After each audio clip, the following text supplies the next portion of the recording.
Welcome back to another episode of Know Your Builder, or KYB. I'm Sinkas, joined here with Christoph, and today we have a very special guest, someone that we are happy to know in advance and before this podcast. And we are here with JoJo, who's a longtime contributor to Jones DAO. And we're here to talk about Jones DAO and get to learn more about what that is. JoJo. Yes, Jem, thank you for having me. It's a pleasure. Yeah, it's our pleasure as well. So talk to us a little bit first about yourself and then about Jones DAO and what it is so we can start getting into that. Sure. Okay, so I'm an engineer LARPing as a cow on the blockchain. And I started my journey professionally in crypto, like I think 3.5 years ago at Jones, basically almost right after the inception.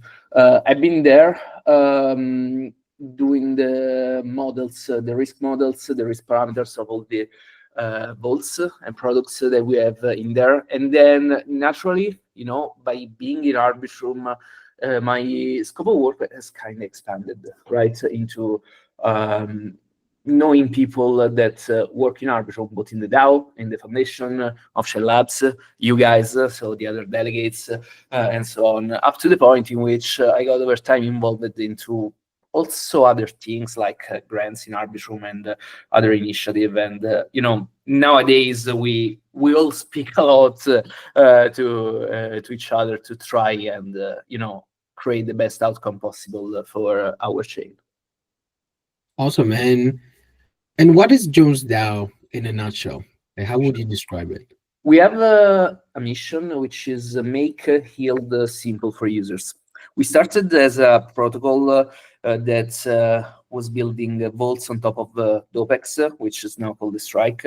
And it was one of the first, first option protocol alongside Premium related to options.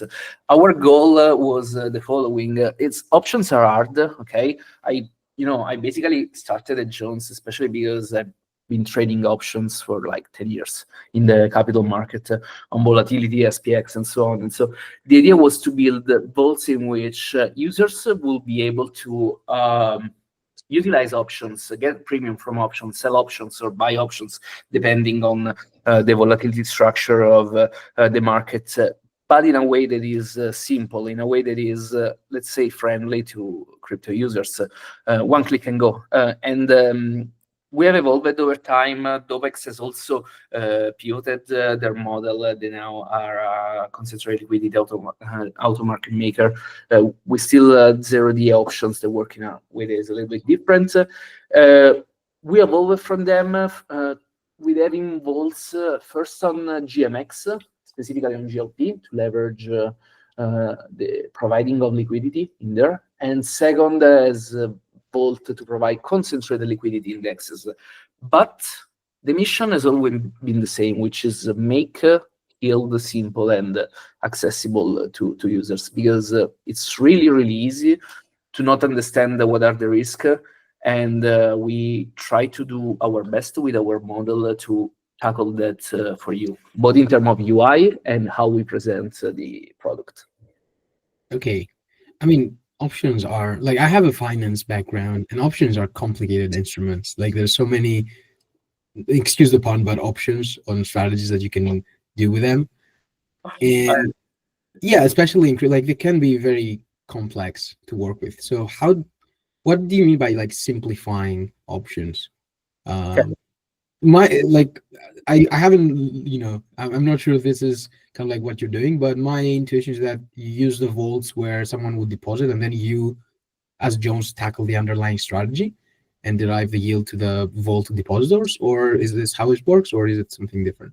Yeah, so first maybe let's give like a 30-second definition for the audience, right? They might just know what an option is. An options is a financial derivative that gives you the right to either buy or sell an underlying by a certain date or at a certain date at a specific price, okay? So I think BTC is gonna be at 200,000, right?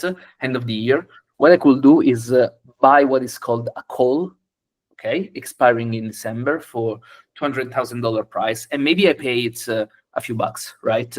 Because right now it doesn't have any intrinsic value. BTC is below 100,000, right? So why should I even have the right to buy it at 200? But I can speculate, right? And maybe it goes there, and so the option value is going to go up, let's say exponentially, and let's say with a dynamic that is tied to how much time, okay, is left for this to be exercised, and also how much speculation there is behind this. Let's keep it in this way, and it works in both direction. I can have I can buy the right to buy an asset, or I can buy the right to sell an asset. And the strange thing is also that you can sell the right to buy the asset and sell the right to sell the asset. Now, that said, the vault used to be related to effectively having the decision to buy or sell calls, specifically calls related to Ethereum, okay, and to the two tokens that were provided by Dopex, which were Dopex, rebate Dopex, which was the secondary token, also and I don't remember right now if there were others. Our goal was a vault that algorithmically was analyzing the premium and the historical volatility of the market, because we don't have an implied volatility like in capital markets, and decide how much you want to buy or sell, which strike and which quantity. Users were able to give us USDC, and our vault was able to decide how to put this USDC at work. Unfortunately, this product didn't work because Dopex pivoted, but that's okay, that's fine, because options in crypto are hard. There still are not finding a proper PMF. It's quite interesting to see a new protocol that is rising now. It's called Risk. It's built by a friend of mine that is try to revamp this narrative, and so we pivoted to something that is stickier, which is liquidity providing, both in GMX and index, because that's a strong use case for crypto right now. At least a lot of TVL is in there. And it's still hard for people to tackle all the problem related to providing liquidity, assess the risk, understand how to get meaningful risk-adjusted yield. Jojo, but this is all like super complicated. Maybe you can just show us, like, Yeah. what is it and how it works, so that our audience can follow us when we discuss it later on. Yeah, I love learning and listening about options and financial instruments in general, but yeah, I think a lot of people are more visual people.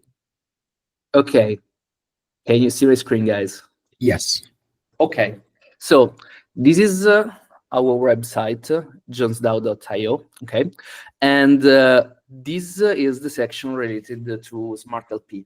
So let's start with the name. Why Smart LP? Smart LP is liquidity provisioning, right? We call it smart because it's automated, it's algorithmically, and we also need the name that is catchy market-wise. So what you can do here, you can select the chain that you prefer, and most of our TVL is on Arbitrum, and you can also select the exchange in which you want to provide liquidity, and basically deposit assets in here, and the vault will automatically manage the liquidity for you in a certain range. So I want to start with something like this one, BTC ETH. Okay, so step by step here, because there is a lot of info in here. So in this vault, you can provide concentrated liquidity for the Ethereum BTC pair in Uniswap in Arbitrum, and you can do it in 4 different flavors: narrow, wide, bull, and bear. So what does this mean? The various vaults that we have in here, okay, are vaults that are tied to different liquidity profile. When you provide liquidity, you basically put 2 assets at work, but you can put it either in a symmetric way or in a skewed way. And that's basically our novelty. There was also, I can honestly say, copied by a few competitors. which is when you provide liquidity, you can do it in a way that is more skewed toward the risk profile that you have. For example, if I'm providing liquidity to Ethereum USDC and I think Ethereum is going to go up, it might make sense for me to focus on this one, right? On the bull strategy, because it provides more liquidity, okay, on the Ethereum side, which means that in the end, the return on this position has an higher beta to naked it compared to a portfolio that is split 50-50 between Ethereum and USDC, okay? Vice versa, if I think that the market is going down, I might just allocate more into the bear strategy and have more liquidity into this. Narrow and wide, instead, it's easier to understand in the sense that it's asymmetric liquidity provisioning. This is narrower, so it will provide a better yield, but also at the cost of a higher impermanent loss, because the more the range is contracted, the more the vault will rebalance, and the action of rebalancing is effectively what creates what is called impermanent loss, which is, in my opinion, neither impermanent nor a loss. But that's the semantic that Aiden from Uniswap passed to us over time, and so we we are sticking to this. So let's say I want to provide some liquidity, right? Here I can check, for example, the ranges over time. Okay, in here we can see the in this small graph, both the range, okay, and the date, and see what happens at the price over time and how many rebalances the vault had. And in here we can also see the type of API.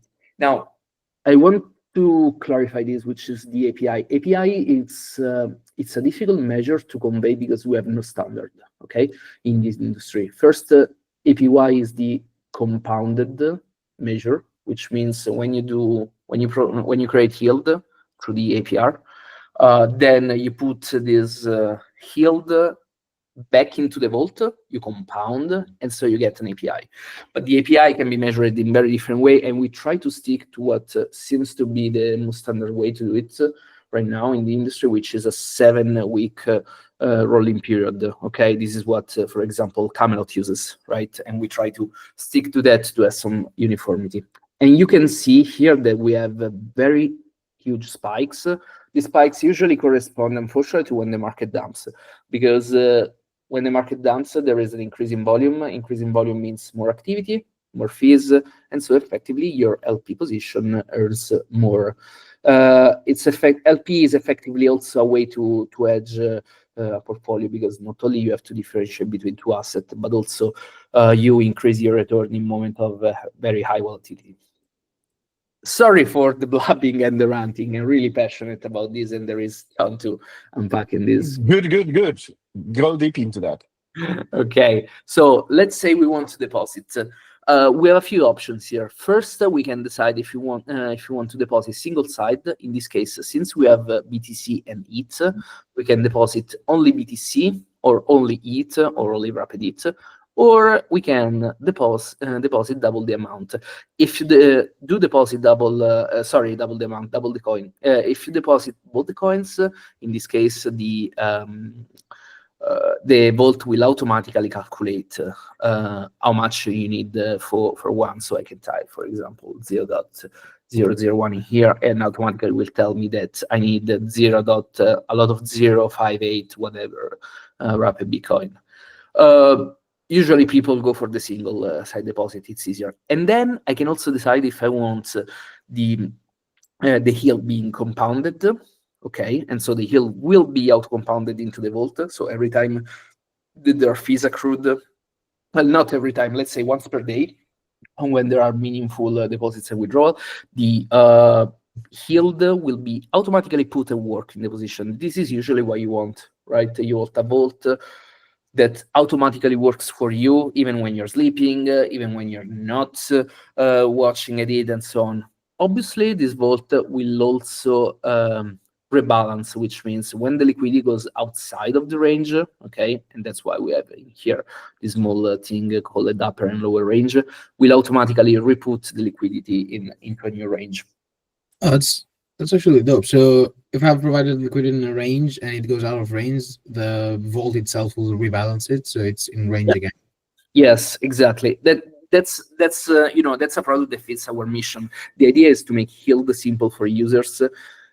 Make it simple means not only that we calculate a range that is, this is a range that is based on historical volatility, on a certain amount of standard deviation that we calculated over time. It's tailored to the pair, of course, but it also takes in account the optimal point between amount of rebalances versus yield. Okay, you can study this. It's a relatively simple model. You do a couple of derivatives and you can find the optimum, right? But also it moves this range for you. It accrues the yield for you. It puts the yield at work for you. So that's the idea of let's say set and forget type of vault, which is what we wanted to build. So in this case, I will just select it and let's put 001 it, and let's approve the transaction. I'm not sure if the pop-up of Rabbi is showing on the screen. Probably not, but It's not good. No problem. okay, yeah, I just clicked on this, and it basically just deposited this amount of capital. And as you can see right now, it just created the position, right? So the interesting thing is that it deposited 001, if my memory is not the one of a goldfish, and it already divided in ETH and BTC, because it took the ETH, it checked the liquidity, how it was splitted, it swapped it through an aggregator, and then it deposited into the pool. Okay. And in here you can find a lot of information, right? We try to explain to you where the yield comes from, which is the mimetic question of crypto. Are you farming me? No, we farm the swap fees, okay, of Uniswap. So every time someone wants to swap Ethereum for BTC or BTC for it in that specific pool, you will get a piece of that, right? As long as your liquidity is in range, and that's the point of the vault. And this is passed to you. We obviously retain a small fee. If I recall, it's 15%. So if you get in the span of 1 month $100, so we basically retain as Jones $15 out of that, which we think it's relatively low for the standard of the industry. At least it was low 6 months ago. I will have to recheck, but I've seen average numbers north of 20%. We explain how API is calculated. Well, we move you to the docs, and we explain everything, right? We try to give you the most informed decision, and it's I would say it's not an easy task. It's quite ironic. It's been actually easier to build a product than present a product, because people don't easily understand what providing liquidity means, what it will look like if Ethereum goes 10 times above BTC or goes alpha BTC. They don't imagine this scenario in their mind portfolio wise. So we try to educate a lot, both in here and through tweets and threads, etc., about what happens. Yeah, I mean, just the. Sorry, Christoph, go ahead. So I wanted to dig into that. Like, Yeah. Who is your user? Like, who are your users, and how are you, how are you attracting them? How are you reaching out to them? How are you, bringing this to the real world? Well, our users, the core base of our users, I would say, are Arbitrum users. Okay, Arbitrum users which are historically DeFi users. Okay, because our chain has this DeFi soul, right? And a lot of the people that come to us are the same people that might come to GMX to Dolomite to Camelot and so on. That's also why we try to have as much synergy as we can, right, with these other protocols, with the co-marketing campaign and so on. In general, the most important thing is not really to have your loyal user base sticking, because the moment in which they see that your product works, right, and that you're genuine in developing it, they tend to use it if they like it, and so they will stay. The difficult thing is attracting new users, and to do this, you need to do, in my opinion, two things: a lot of outreach campaign on Twitter, right? You have to publish a lot of stuff. You have to explain the numbers. You have to show what means to LP. In this sense, maybe I can also show you, from the Jones account, a few of the things that we publish. Try to explain what means to provide liquidity, showing the number, having this number also on third-party sources that can vet, because you can't just trust the number, right? You kind of need someone else to confirm it. So DeFi Llama, let's see.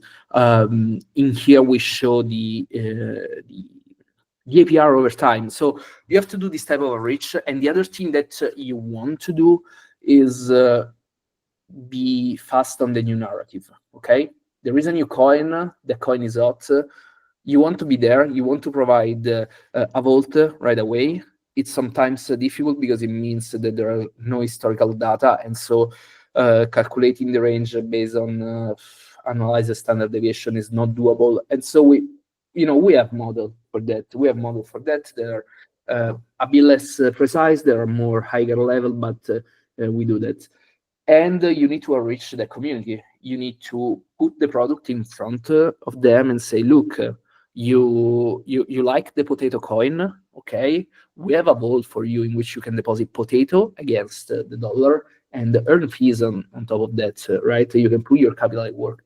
So that's the type of work that you need to expand this. And then this is the fast part. The slow part is a continuous churn and reach for big whale investors, DAO that have a certain treasury, and show them how the product worked over time, show how the product worked in the case of Black Swan event, how it was still functioning, right, when everything was breaking, and convince them that, look, maybe instead of having idle assets sitting in your treasury, you can put a few percentage point of these assets into the vault and put it at work. So this is the type of work that, in my opinion, is needed to attract new users.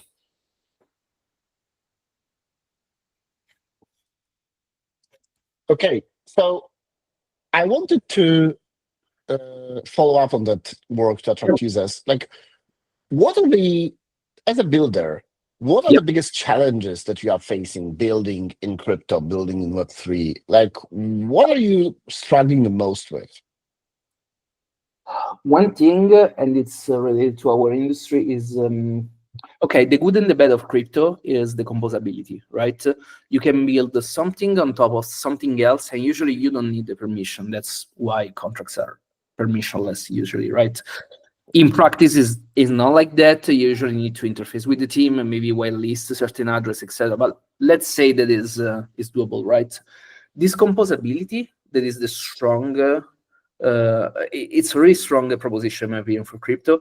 It's also liability, because what you build on top of might just disappear the day after. So if you're building a vault on top of a protocol and the protocol decided it's time to pivot, we don't have industry standard like in Web2, in which if I update an API of my product or I dismiss a version of a product, I give you a 6-month notice and a drafted document and how to migrate, etc. This can just happen in the span of a day, right? And so maybe you put 3 months, 6 months, 1 year to build something, and it just disappear in a matter of 24 hours. But this is also part of how experimental is our industry, right? We can all, I guess, mature, right? And let's say, learn from other industry that are more just that have more time, okay, behind that they know that they can just quote unquote drag the partners, but understand that any change might be meaningful, okay, for others that build on top of you. Now, this is an internal struggle, right? So it's a struggle of crypto against crypto. Let's talk about the struggle of crypto versus the outside world. Reaching the outside world, it's difficult. It's extremely difficult in a world in which depends on the country in which you live. In some countries, people barely use a credit card to buy stuff online because they still don't trust this type of system. In other countries, of course, everything is done pay through smartphone and so on, right? So there is a medium to this. It's still very early to plug in these people into product like this one. We are starting to see something, and I'm pretty sure that in 5 years, 8 years, we will have a small, although significant world portion of the world population having, their money working, their money working into LP product, right? And this is something that is only solved by us as a collective, moving forward the boundaries of our industry. So this is the barbell, right? Internal versus very external. And then there is the middle struggle, which is the support from the chain, from the ecosystem and so on. And this is, I wouldn't say that is the lowest hanging fruit, but it's the thing that we can work today in a meaningful way. Every project wants to have retweets from the main account of the chain they build upon. Every project wants co-marketing and initiative from the main chain, wants to be highlighted because let's talk Arbitrum. The reach that the Arbitrum account has, almost no project has the type of reach, and it's natural. It's okay. It's good that it's like this, and so every project will just want to be on that front page. At the same time, looking from the perspective of the DAO, of the foundation of Off-Chain Labs, it totally makes sense for them to give space to project, but they obviously need to find a balance between giving the right amount of space to the whole project. And it doesn't mean that every project has to have the same space. I'm not saying that, but let's say the right amount. Plus, they obviously need some sort of due diligence on their side, because obviously who manages the Arbitrum account doesn't want to highlight a project that might just rug their users, or that maybe is not audited enough and might have an incident happens, right? But you want to expose your liabilities at minimum, right? Marketing is a very good thing. The other good thing that we can work on top of the ecosystem is probably the collaboration between different builders. Wait. Jojo, Yes. sorry, let me stop you here, because I want to begin to that. But let's take a small step back and talk about chains, because you already mentioned Arbitrum, but you are building ultimately right now, if I see correctly, on like 5 chains, and I wanted to understand more. What was the decision behind building on those chains? Like, what was the decision to build on Arbitrum? And if I understand correctly, right now, the majority of your efforts are on Arbitrum.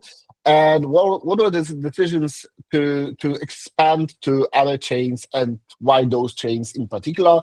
How you as a builder made those decisions? What made you build on Arbitrum, and what made you expand to different chains as well? Yeah.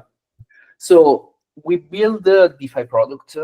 So 3 years ago, I don't except that here on mainnet, there was no better place than Arbitrum, in my opinion, not to build DeFi.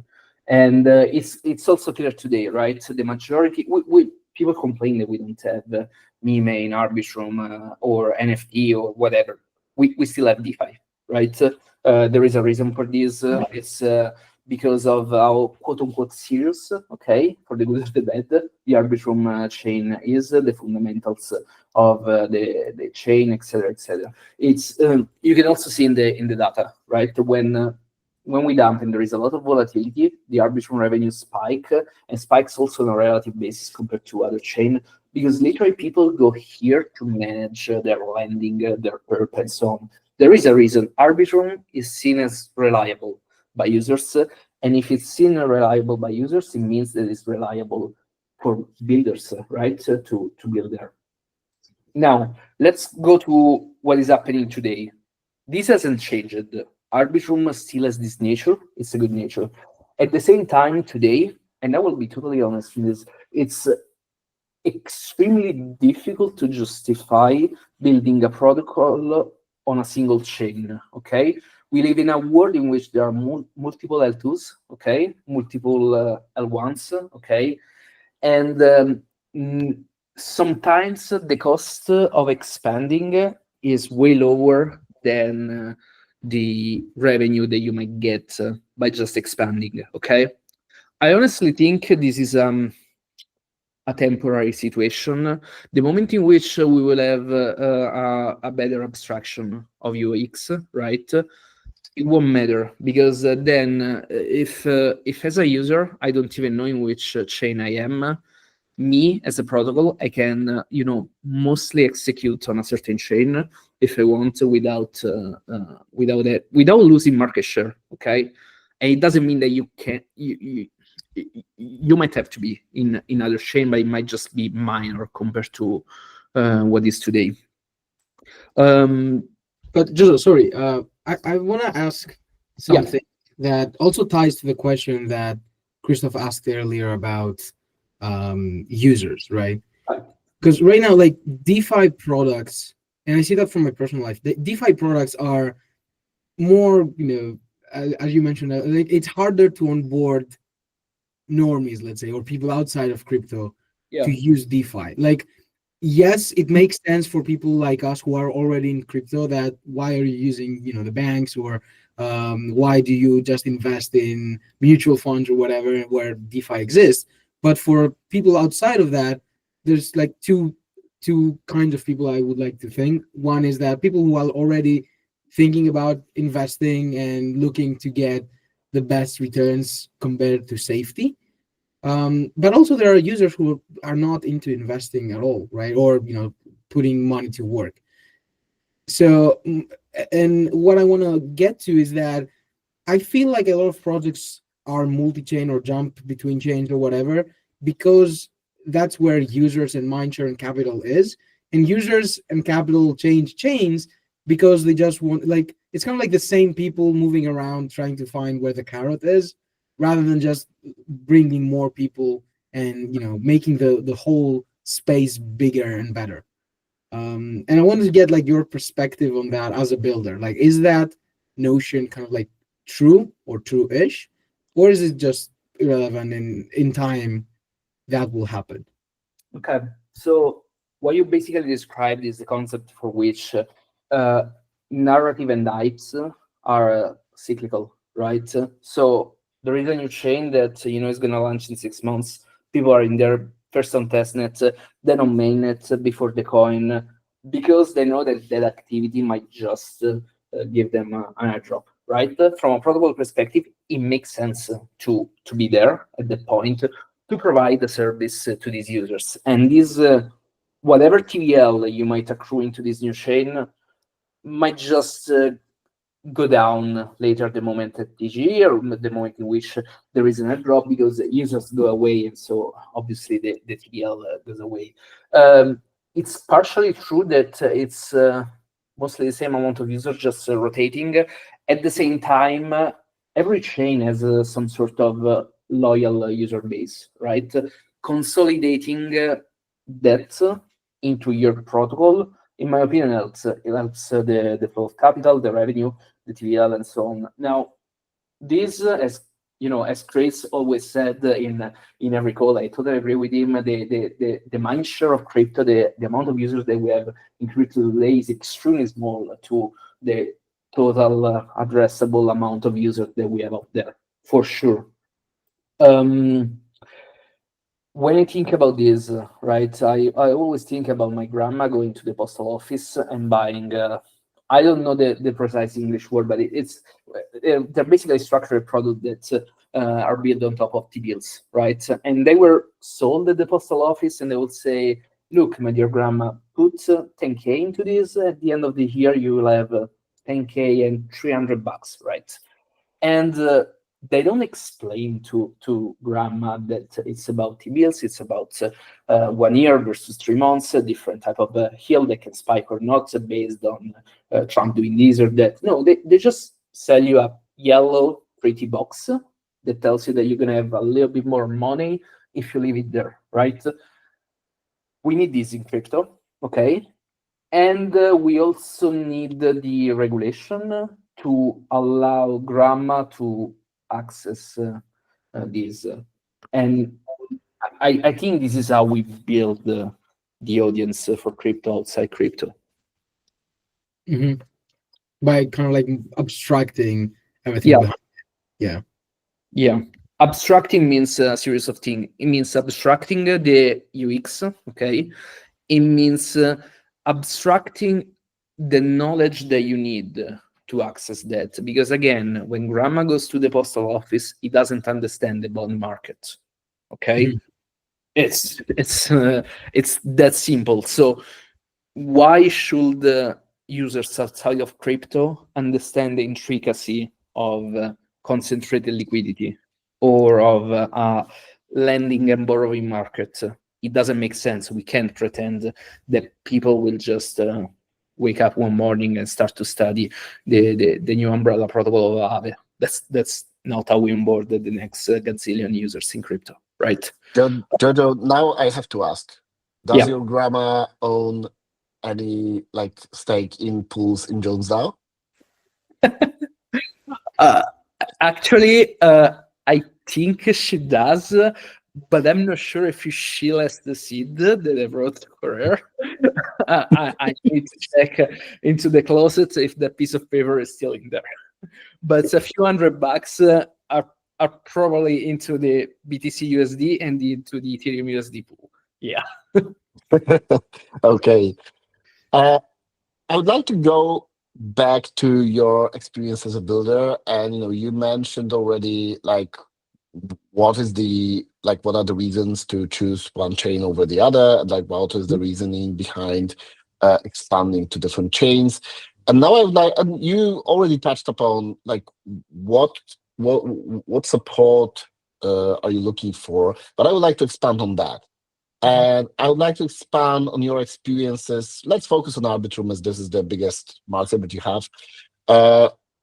What was your experience? What building on Arbitrum, and what was good about it, and what could have been improved? Yeah. Okay. So let me first clarify that I'm not a dev. I don't code the contract. But as far as I can see, our devs has always had an easier life in Arbitrum than in other chain, because the reliability of the chain and the documentation is good enough for them to operate. The docs part can probably get better. We honestly lack a little bit of DevRel activity into Arbitrum, but I would say that honestly it's relatively easy today to build on Arbitrum. Okay, this is an extremely good point.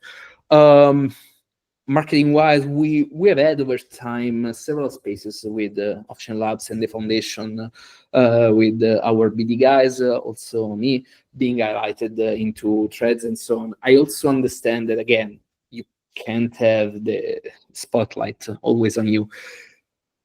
I think that what will be needed are some changes at a structural level, right?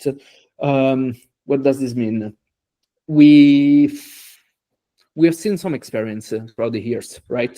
Blast, let's talk Blast. Blast is an ecosystem in which every asset kind of gives you an yield, because the Ethereum version that is there is effectively a wrapper version of Lido Staked It, and the stable, the USDB that is in there, has a native yield because it's a wrapper version of the Staked DAI. Okay. Now, why am I mentioning this? Blast has been so far an extremely good experiment in terms of having a yield at an ecosystem level, share it to the users and also to protocols, right? Natively.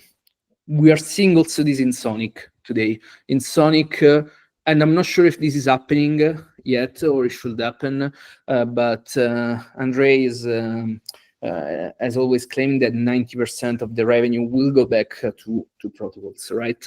So these are the type of things that we should look into Arbitrum, and not necessarily in this sense, I'm not necessarily saying we need to share the sequential revenue or the time boost revenue that we are seeing now accrued directly to protocols, but it might make sense to try and brainstorm on top of this, okay? Because it will give a strong reason for builders to come here. That's what I will really like to see, and maybe it's not doable in a way that is sustainable, right? But I think we need to at least try to see if it's doable.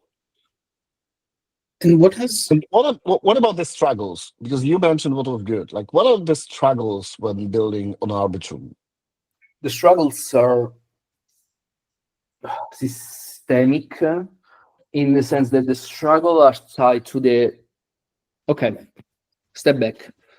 Every protocol in Arbitrum that is native of Arbitrum and has a token in Arbitrum is somehow related to the ARB token price-wise. If you just pull up a chart and put two tokens together, ARB and a native token, and you just calculate the beta is quite close, and it makes sense, okay? Your token is probably a proxy up to some degree of the token of ARB.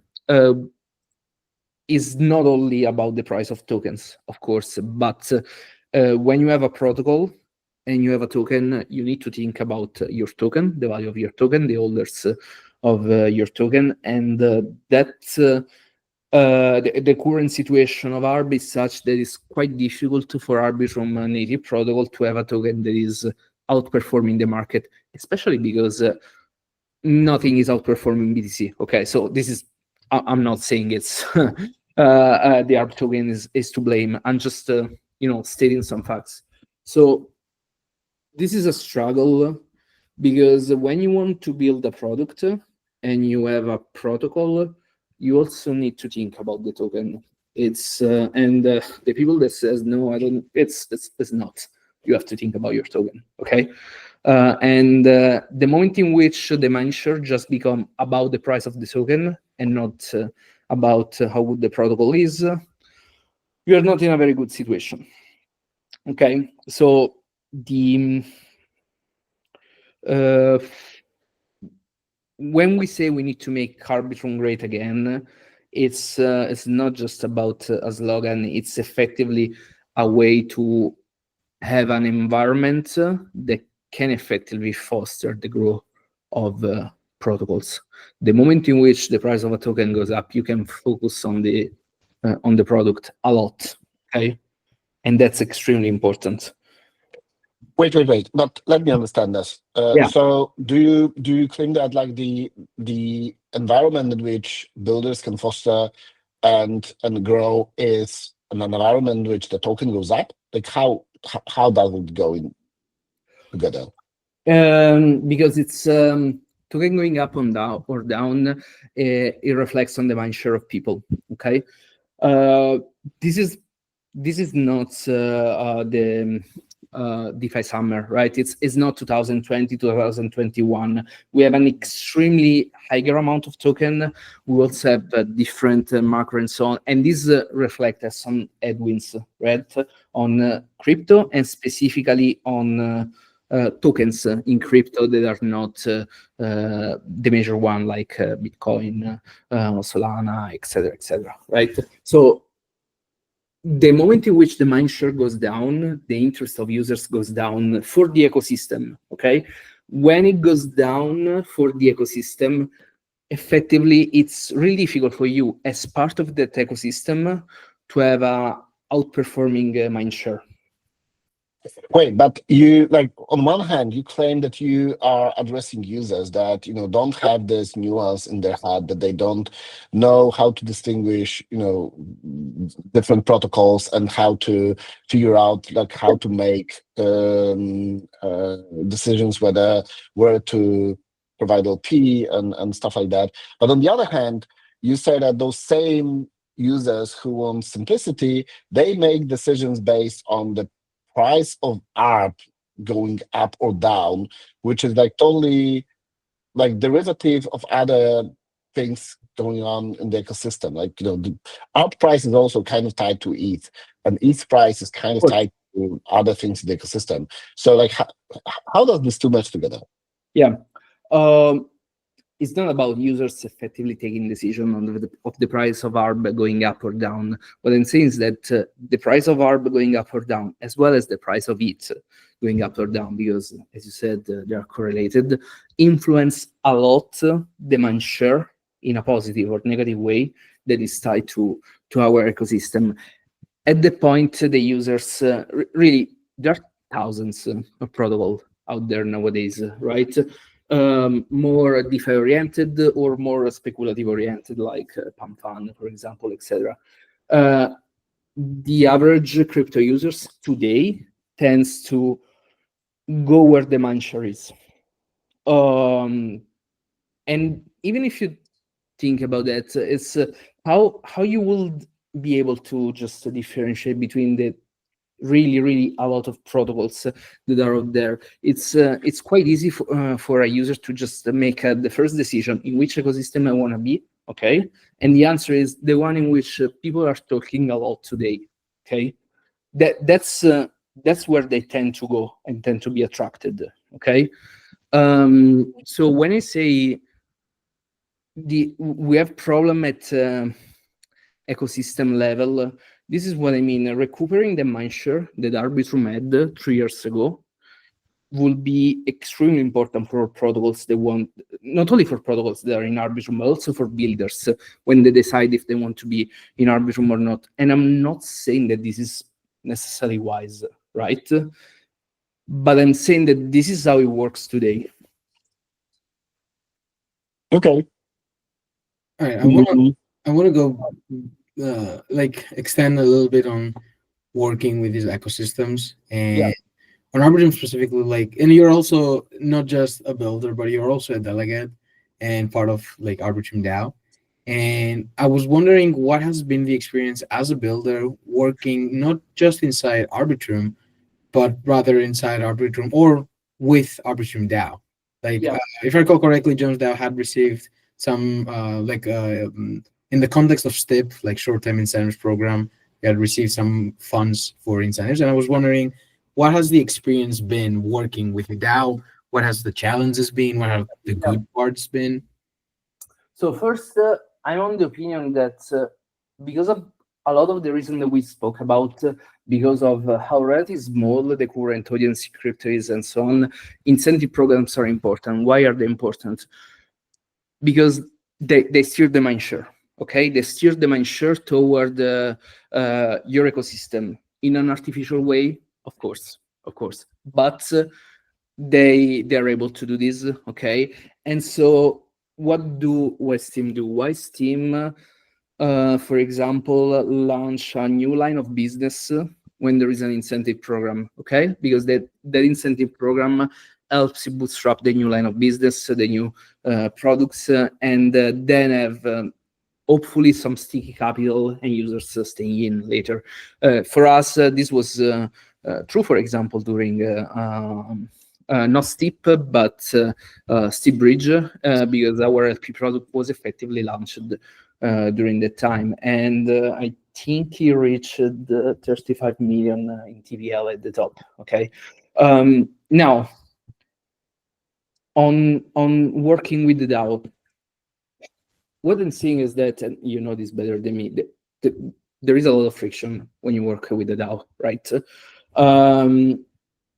I think a lot of builders don't work with the DAO for this reason. They just don't have the time and the capacity to do it, to allocate resources through that.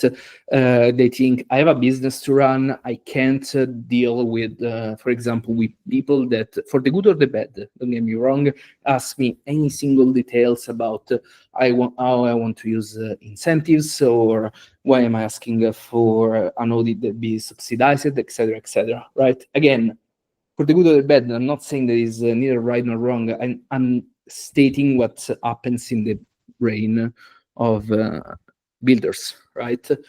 And this is an area of improvement, in my opinion, because on one side, it's wise for a protocol to have a direct contact with the DAO, to be interested in what we do. You work in Arbitrum, you build a protocol in Arbitrum, you need to be in the DAO. At the same time, you can't spend most of your day just being in the DAO instead of building your protocol, right? That's not how business work. So we need to find a balance between these two. We can't force builders, right, to come to our DAO, but we can improve the condition in a way that is easier for them, for the people that want to come to come. Mm-hmm. Yeah. I mean, yeah, working with DAOs in general is challenging, I would say. But at the same time, I think it's it's kind of like a chicken and an egg problem where builders do not necessarily interact with the DAO because it's a bit of, a lot of friction and a lot of noise oftentimes. But at the same time, the DAO needs builders to reduce that. Like, it's noise because it's coming from people that are not necessarily building on Arbitrum, in the occasion of Arbitrum DAO. But if all the feedback and all the discussion was being driven by builders on Arbitrum, then it would be much more of a signal of what's wrong or right. And then more builders would be more inclined. So it's kind of like who bends the knee first? Like, do builders just show up in the DAO and start being active so things get better, or should the DAO first get better so builders can come? Yeah, and I think what is happening right now with the recent Arbitrum Aligned Identity vision from the foundation, and with the election of Patrick and AJ. For people that don't know, Patrick works for the foundation, AJ works for OCL, but also for people that don't know, AJ is someone that if you message him, you're a builder in Arbitrum, and message him, he literally stops his car, okay, and takes the phone call, okay? Even late at night is quite accessible. Obviously, it's only one person, right? But he does a lot for the ecosystem. Him working with the DAO, it's I think surely a positive thing, because his relationship with builders will ripple, hopefully, into the DAO. We will talk more with builders, and builders will talk more with the DAO. That's what I think should happen. And what I think we reached the low point probably in the last quarter of last year. I think the situation can turn positive in this sense, in terms of relationship between the DAO and the builders. Mm-hmm. And speaking of the DAO and builders, apart from incentives or grants, is there other things that the DAO, like earlier you spoke of things from, like, let's say, Arbitrum Foundation using the Arbitrum account to promote builders. Is there things that you think the DAO could or should do to help builders on Arbitrum that goes beyond, financial stuff? Yeah, I think the DAO, the foundation, and OCL all together should have a set of people, can be one person or two people or a small team, that it's basically, we need basically head of DeFi and head of growth people that know the ecosystem and say, oh, look, there is this protocol now that just launched that has this cool functionality. This cool functionality will be really, really good integrated into that other protocol, okay? That is a stakeholder in Arbitrum and that we all appreciate. Let's try to sync the two teams together and see if they can build something together. Let's see if maybe they not only can build this, but we can facilitate this up to some degree, right?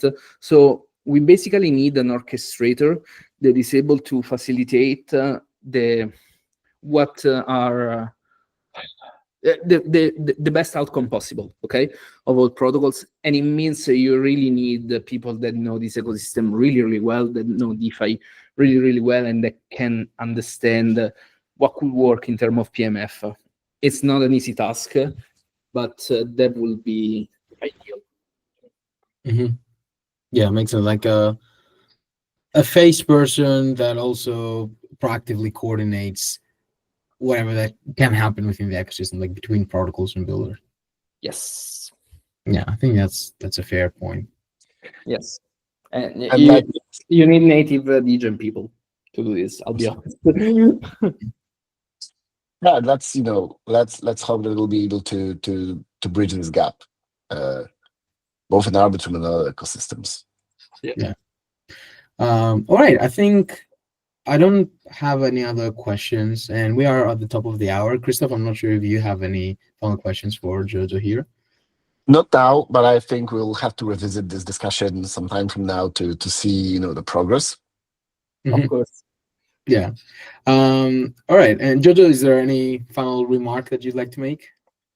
First, I wanted to thank you guys for not only having me here and have Jones here. We always appreciate to be able to talk about our protocol, but also in general to spin up this initiative, because again, as we were stating at the very beginning, this is exactly the type of stuff that we need to push more and more protocol in Arbitrum. If Arbitrum wins, the protocol in Arbitrum wins, and that's I firmly believe in this. Yeah, very well said. All right, well, that wraps it up for today. JoJo, thank you so much for being here, for talking about Jones DAO, and also for giving a crash course into options and liquidity provision and ranges. So thank you very much for your time, and to everyone listening, see you in the next one. Thank you, guys. Thank you so much.